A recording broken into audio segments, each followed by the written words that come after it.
पाला पोसा बड़ा किया, कष्ट दिया ना कोई, अपनी तो संतान की चिंता हर माँ बाप को होए।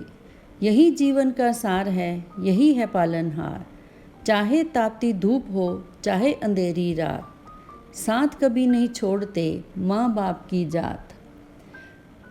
दोस्तों, आज की कहानी है डॉक्टर पोती ने जब अपने दादा और दादी को मंदिर में नीचे सीढ़ियों पर भीख मांगते हुए देखा तो उसने अपने माँ बाप के साथ ऐसा किया कि उनके होश ठिकाने आ गए।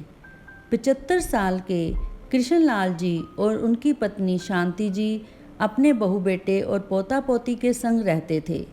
उनकी पोती प्रीति अपने दादा दादी से बहुत प्यार करती थी। प्रीति 22 साल की हो चुकी थी और वह डॉक्टरी की पढ़ाई कर रही थी। एक दिन जब वह कॉलेज से लौटकर घर आई तो उसने देखा कि दादा और दादी कहीं नज़र नहीं आ रहे थे। तो उसने अपने दादा और दादी को आवाज़ लगाना शुरू कर दिया। जब दादा और दादी की आवाज़ ना आई तो उसने पूरा घर चेक किया।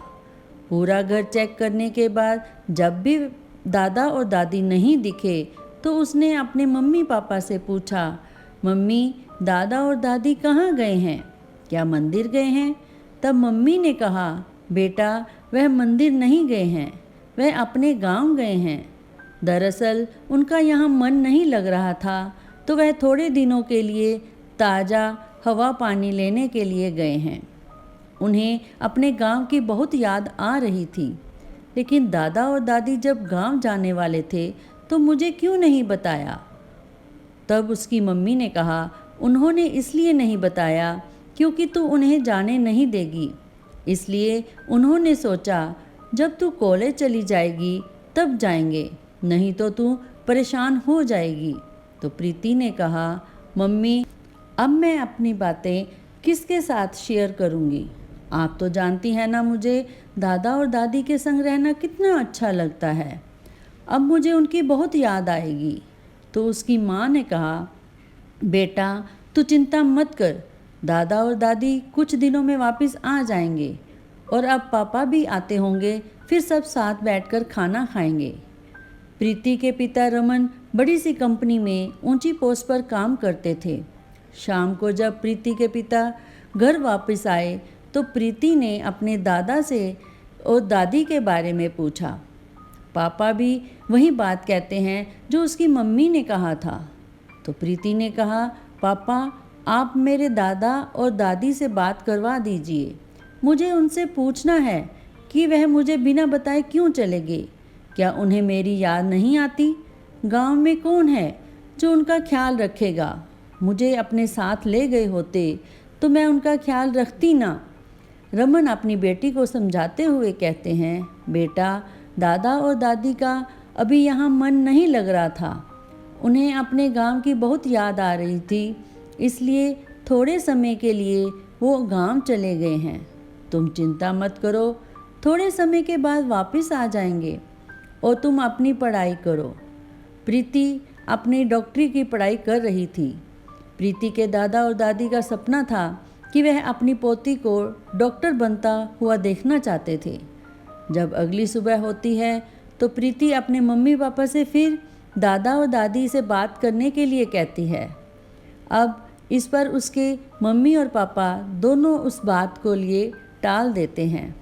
इसी तरह रोज़ प्रीति अपने मम्मी पापा से अपने दादा दादी से बात करने के लिए कहती, लेकिन उसकी बात कोई ना सुनता। उसकी दादी और दादा से बातें नहीं हो रही थी। अब ऐसे करते करते 6 महीने बीत चुके थे। एक बार प्रीति को डॉक्टरी रिसर्च के लिए कैंप में जाना था। कैंप के रिसर्च का काम जैसे ही पूरा हो गया, उसने अपने दोस्तों के साथ मंदिर में जाकर दर्शन करना चाहा। जब वह मंदिर में दर्शन करने के लिए जाती है तब प्रीति की नज़र मंदिर की सीढ़ियों पर बैठे बूढ़े आदमी और औरत की तरफ चली गई।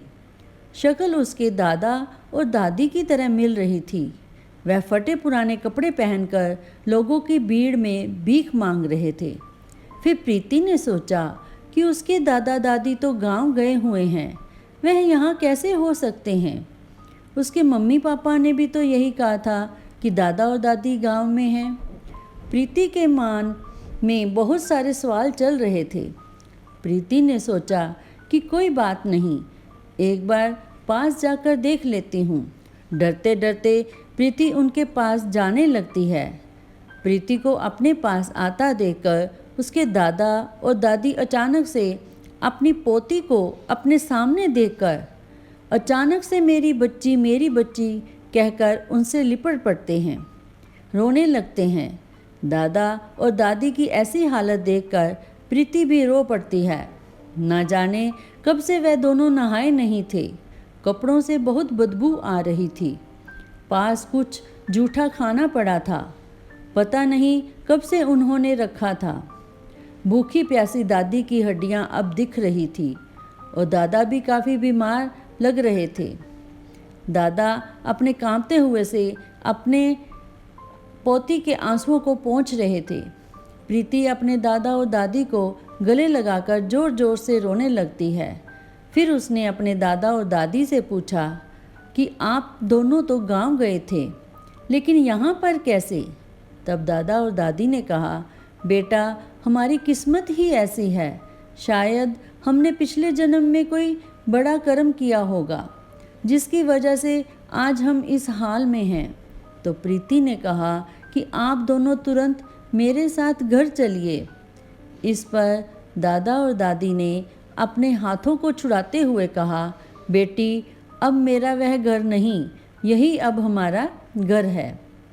अब हम अपना पूरा जीवन इसी मंदिर की सीढ़ियों पर गुजार लेंगे। दादा और दादी, आप हम लोगों के होते हुए यहाँ मंदिर की सीढ़ियों पर भीख मांग कर खाएंगे? कम कपाते होठों से दादा और दादी बोले, बेटा, अब कोई और चारा नहीं है। रितु ने अपने दादा दादी का हाथ पकड़ा और कहा, यहाँ आपको भीख मांगने नहीं दूंगी, आप दोनों मेरे साथ चलो। दादी रुआंसी होकर बोली, जब बहू बेटे ने हमें बुढ़ापे में भीख मांगने के लिए छोड़ दिया, तो तू क्यों नहीं हमें छोड़ देती? यह कहते कहते दादा और दादी दोनों फूट फूट कर रोने लगे। तो प्रीति ने अपने दादा दादी से पूछा, क्या पापा ने आपको यहाँ पर छोड़ा है? दादी अपने पल्लू से आंसुओं को पोंछते हुए बोली, तू सारी बातें छोड़ बेटा, पहले ये बता, तू यहाँ कैसे आ गई? किसके साथ आई है? तेरी डॉक्टरी की पढ़ाई कैसे चल रही है? प्रीति ने अपनी दादी के सर पे हाथ फेरते हुए पूछा, पहले आप बताइए कि आप दोनों यहाँ कैसे आ गए? दादा दादी, प्लीज़ मुझे बताओ। तब दादाजी ने कहा कि उस दिन जब तुम कॉलेज चली गई थी, तब शांति बहू ने हम दोनों से कहा, बाबूजी, मैं आप लोगों का फुल बॉडी चेकअप करवाना चाहती, इसलिए आप लोगों को डॉक्टर के पास चलना है। बहू हम दोनों को लेकर हॉस्पिटल चली गई और वहीं पर हमें डॉक्टर के यहाँ क्लिनिक में बिठाकर बोली, बाबूजी, माँ जी, आप दोनों यहाँ पर बैठें, मैं अभी आती हूँ। सुबह से शाम हो गई, शांति बहू आई नहीं। हम दोनों वहाँ से निकलकर एक गार्डन में जाकर बैठ गए। 2 दिन तक वहीं गार्डन में भूखे पड़े रहे। फिर तेरी ही जैसी एक लड़की अपने परिवार के साथ मंदिर में दर्शन करने के लिए जा रही थी। उसने हम दोनों को खाना खिलाया, पानी पिलाया। उसने हमें कहा, दादा, आप कहाँ के रहने वाले हो? आप अपना पता बता दीजिए, मैं आप लोगों को आपके घर छोड़ देती हूँ। तब मैंने उनसे मना कर दिया। मैंने कहा कि हम लोगों का कोई घर नहीं है। उस लड़की ने हमें हरिद्वार के एक मंदिर में छोड़ दिया। तब से हम यहीं रह रहे हैं। प्रीति को अपने दादा दादी की बात सुनकर अपने मम्मी पापा के ऊपर बहुत गुस्सा आने लगता है। उसके दादा और दादी को रोड पर भीख मांगने के लिए छोड़ दिया। प्रीति फिर उनको अपने साथ लेकर अपने एक दोस्त के यहाँ ले जाती है। दादा और दादी को वहाँ पर नहलाकर कपड़े पहनने के लिए देती है। नए कपड़े पहनकर दादा और दादी की आंखों में आंसू आ जाते हैं। वह रोने लगते हैं। तब रात हो चुकी होती है। प्रीति ने सोचा कि पापा सो चुके होंगे। वह दादा और दादी को अपने संग घर ले जाती है और आंगन में बिठा देती है। घर पहुंचते ही मम्मी ने पूछा, बेटा ट्रिप कैसा रहा? तो प्रीति ने कोई जवाब नहीं दिया। फिर पापा बोले, बेटा मम्मी कुछ पूछ रही है, जवाब क्यों नहीं देती हो? तो प्रीति ने गुस्से में कहा, क्यों क्यों दूँ मैं आप लोगों को उत्तर? कौन हैं आप लोग? मम्मी और पापा दोनों हैरान होकर प्रीति से प्यार से पूछते हैं, तुम ऐसी बातें क्यों कर रही हो? किसी से लड़ाई हुई है क्या? फिर प्रीति पूछती है कि यह घर किसके नाम है? तो पापा प्रीति के ऊपर चिल्लाते हुए कहते हैं, क्या हो गया है तुम्हें?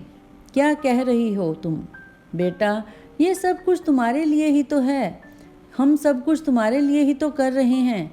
तब प्रीति ने कहा, दादा दादी को बीच रास्ते में मरने के लिए छोड़ दिया, वह भी तो मेरे लिए थे, मेरा भला ही तो चाहते थे। ये सुनते ही मम्मी पापा की आंखें खुली की खुली रह गई।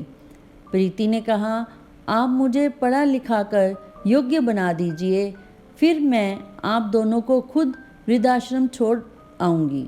पापा गुस्से से बोले, क्या हो गया है तुम्हें? हम दोनों वृद्धाश्रम क्यों जाएंगे? ये हमारा घर नहीं है क्या? घर तो दादा और दादी का भी था, जो आपने अपने नाम कर लिया और दादा दादी को मंदिर की सीढ़ियों पर मांगने के लिए छोड़ दिया।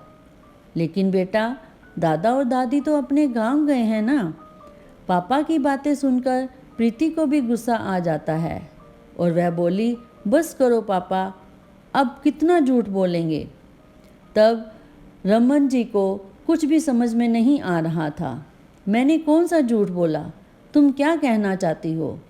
तो प्रीति अपनी मम्मी की तरफ देखते हुए बोलती है, मम्मी दादा दादी को चेकअप कराने के बहाने हॉस्पिटल में छोड़कर ही आ गई थी। पापा क्या ये बात आपको पता नहीं थी? तब रमन ने कहा, क्या मुझे तुम्हारी माँ ने यही कहा था कि उनका मन नहीं लग रहा था, इसलिए वह कुछ दिनों के लिए अपने गांव गए हैं। तो प्रीति ने कहा, पापा आपने गांव में फ़ोन करने की कोशिश भी नहीं की कि दादा दादी ठीक भी हैं या नहीं। फिर रमन जी बोले, तुमने माँ और बाबूजी को कहाँ देखा है? इसके बाद रमन अपनी पत्नी से पूछते हैं, माँ और बाबूजी कहाँ हैं? तो शांति गुस्से में कहती है, हाँ हाँ दुश्मन हूँ आप सबकी, मैं ही छोड़कर आई थी उन दोनों को। कितना खर्चा हो रहा था उन दोनों के ऊपर तुम्हें अंदाज़ा भी है। उनके यहाँ पर रहने से पूरे परिवार का बजट बिगड़ गया था। मुझे लगा 72 साल के हो गए हैं, अब जीकर क्या करेंगे, इसलिए छोड़कर चली आई। रमेश अपनी पत्नी को खींचकर एक जोरदार थप्पड़ मारते हैं।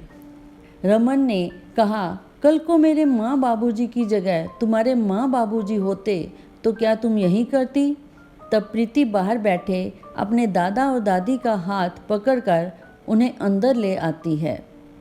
इतनी देर में प्रीति के पापा उसकी मम्मी को हाथ से पकड़कर घर से बाहर निकाल रहे थे। तभी अपने माँ बाबूजी को देखकर उनके पैरों में गिर गया। माँ बाबूजी मुझे माफ़ कर दो, मैंने शांति की बातों पर विश्वास कर लिया, लेकिन अब यह यहाँ नहीं रहेगी। माँ अपने बेटे का हाथ पकड़ते हुए कहती है, बेटा वह कहाँ जाएगी? उसे माफ़ कर दो, वह तुम्हारी पत्नी है। तो उन्होंने कहा, माँ बाबूजी इसने आप दोनों को रोड पर मरने के लिए छोड़ दिया और आप इसी की पर तरस खा रहे हो। नहीं, अब ये इस घर में नहीं रहेगी। शांति जल्दी से अपने सास ससुर के पैरों में गिर जाती है और उनसे माफ़ी मांगने लगती है। माँ बाबूजी मुझे माफ़ कर दीजिए, मैं आगे से कभी ऐसी गलती नहीं करूँगी। प्लीज़ माँ बाबूजी मुझे एक बार माफ़ कर दो। तब प्रीति के पापा बोले, माँ बाबूजी आप इसे बिल्कुल माफ़ मत करिएगा। तो माँ बोली, तू भी वही गलती कर रहा है जो इसने की थी, फिर तुझ में और इसमें फ़र्क ही क्या रहेगा?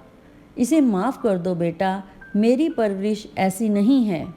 माँ जी बस मुझे एक बार माफ़ कर दो, पता नहीं मुझे क्या हो गया था।